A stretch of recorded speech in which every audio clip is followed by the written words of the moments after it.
Et la première fois où j'ai entendu parler de Louis-Ferdinand Céline, c'était au lycée. D'ailleurs, j'avais entendu parler de Céline, plus exactement. J'avais le choix entre deux auteurs de maturité, Louis Aragon ou Louis-Ferdinand Céline. Ma prof de français m'avait déconseillé de choisir Céline pour son style un petit peu particulier, aussi pour les problématiques que l'on connaît. J'avais donc opté pour Louis Aragon. Et c'est bien plus tard que j'ai eu la possibilité de redécouvrir Céline, car un ami à moi, écrivain, artiste peintre, Antoine Bottiroli, a fait une exposition et une de ses toiles m'a particulièrement hypnotisé et c'était Céline. On a discuté de ça ensemble et il m'a vivement conseillé la lecture de cet auteur. Je le remercie encore aujourd'hui pour ça.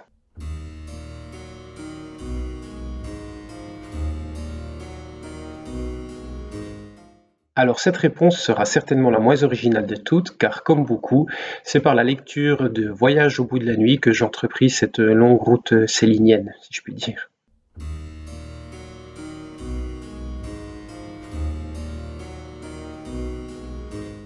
Alors, lors de sa lecture, j'ai ressenti, bien tout d'abord que je ressentais en réalité. L'émotion procurée par cette lecture ne correspondait à rien de ce que j'avais pu approcher auparavant, clairement. Le style, certes perturbant de prime abord, fut une réelle claque pour moi. Tant l'émotion était directe. J'ai découvert réellement une nouvelle musique intérieure.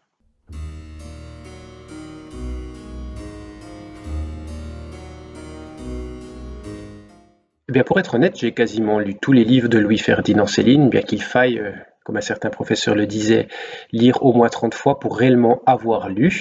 Il me manque maintenant la lecture de Guignol's Band, de Rigaudon et de l'histoire du petit Mouk que j'espère acquérir très prochainement afin de pouvoir partager ce moment avec mes enfants.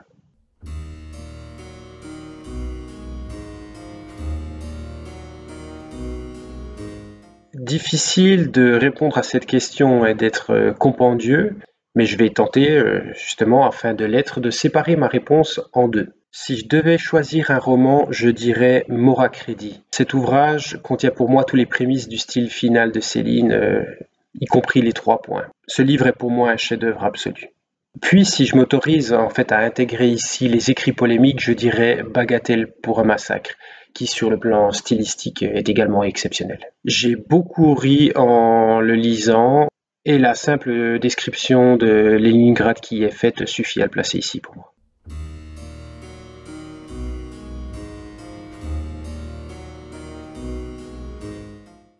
Alors, si je devais choisir un ouvrage qui me plaît moins, je dirais certainement le troisième pamphlet, si on compte Mea culpa, donc l'école des cadavres, qui pour moi est un ton en dessous.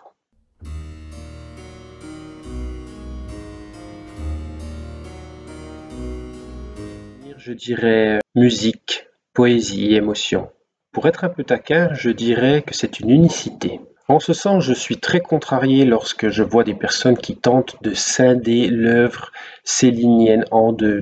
Une œuvre pré-pamphlétaire qui est exceptionnelle, une œuvre post-pamphlet qui est assez bonne, et par contre, entre deux, le moment des pamphlets où là l'artiste était complètement à côté et finalement son œuvre n'avait pas de valeur, ne serait-ce que stylistique ou langagière. Pour ma part, il y a une seule œuvre célinienne qui se retrouve déjà dans la pièce de théâtre L'Église, hein, écrite auparavant. Et pour reprendre ces mots du voyage, bien cocu qui s'en dédie.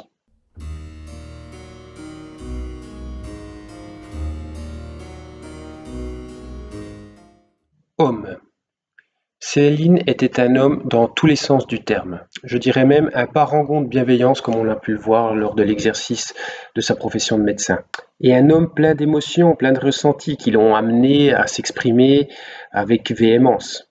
Non pas contre l'autre directement, mais je dirais plutôt contre la bêtise humaine qui l'entourait et qui poussait notamment à la guerre et contre les individus lubriques tout simplement.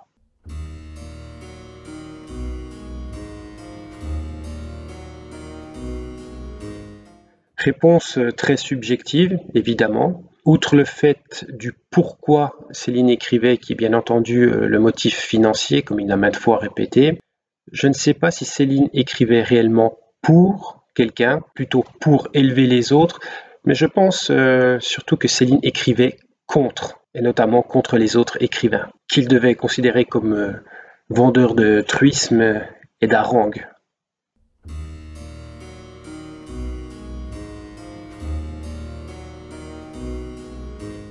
Eh bien, Céline m'a apporté une autre vision du monde, une autre vision de l'écriture, une autre vision de la peinture, une autre vision de la musique, une autre vision de l'émotion, et certainement une autre vision de moi.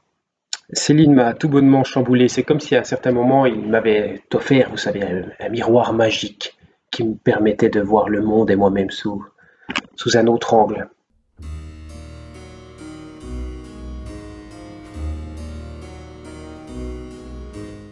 Eh bien, pour reprendre les définitions émises par Juan Asensio, je dirais que je suis certainement céliнаgogue, dans le sens où je ne me découragerai jamais de proposer Céline.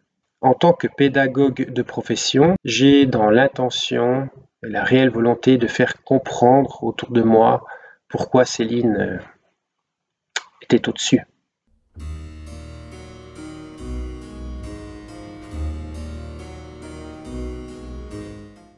Eh bien, parfois de manière enjouée, vous savez comme on peut l'être devant une personne passionnée, hein, vraiment.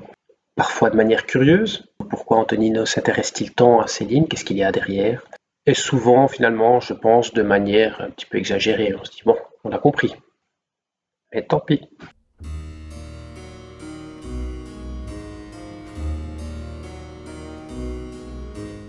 Alors, jusqu'à présent, non, pas du tout, car je ne me suis jamais retrouvé dans une situation finalement si prêtante. Et si ce moment arrive, je tenterai, à l'image du poète, d'être impavide, comme on dit, et infrangible.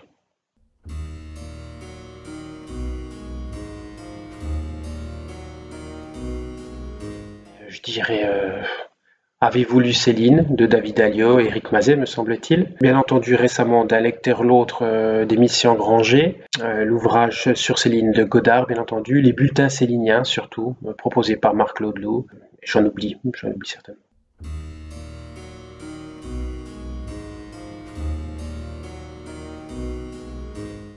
Eh bien, pour être honnête, il est rare que je retrouve le Céline que j'imagine qui est le mien dans les interprétations, les adaptations qui sont faites. Le dernier film en date, par exemple, sont cités pour moi tout bonnement honteux. Toutefois, en tant que dessinateur amateur, j'aime beaucoup les œuvres de Jacques Terpan ainsi que de Correa aussi. Côté lecture, je dirais que celles de mon ami Jean van der Stegen sont celles qui me touchent le plus. Et à contrario, et au risque également de me faire des ennemis rapidement, un Lucchini ne me parle pas du tout. Sans doute à cause de notre désaccord sur l'œuvre célinienne, je pense. Je ne suis peut-être pas tout à fait objectif vis-à-vis de lui. Ah, et j'oubliais également la pièce de Stanislas de Latouche, que je n'ai pas encore eu la chance de voir, mais que j'espère vraiment voir un jour.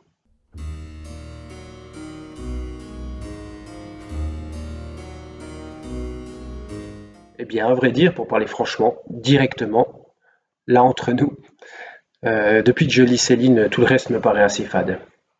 J'aime toutefois relire des auteurs comme Rebattel, Lautréamont, Rimbaud, Balzac, Dostoïevski, Tolstoï, Nietzsche également, mais voilà, avant tout Céline.